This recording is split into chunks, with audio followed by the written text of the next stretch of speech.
Rais wa Madagascar Andry Rajoelina alitangaza kuwa atavunja serikali yake kufuatia maandamano makubwa yaliyoongozwa na vijana wa kizazi kipya maarufu kama Gen Z wakipinga hali mbaya ya huduma za msingi kama maji safi na umeme. Katika hotuba yake kwa taifa iliyotangazwa kwenye televisheni siku ya jana Jumatatu, Septemba 29 mwaka 2025, Rais Andry alikiri kushindwa kwa serikali yake kutimiza majukumu yake. Tunakubali na kuomba radhi kwani wanachama wa serikali hawajatekeleza majukumu waliopewa, alisema kwa masikitiko.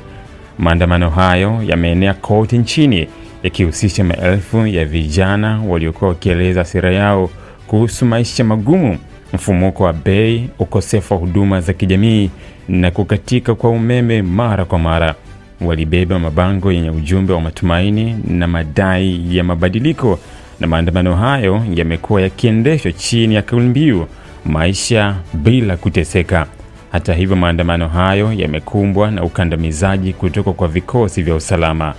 Kwa mujibu wa taarifa kutoka kwa mkuu wa haki za binadamu wa Umoja wa Mataifa, takriban watu 22 wameuawa huku zaidi ya 100 wakijeruhiwa katika juhudi za kuzima maandamano.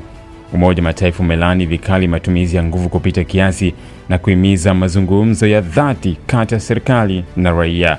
Rais Rajoelina, ambaye amekuwa madarakani kwa vipindi viwili tofauti, anakabiliwa na shinikizo kubwa la kisiasa na kijamii, hasa kutoka kwa vijana wanaosema hawana tena imani na viongozi waliopo.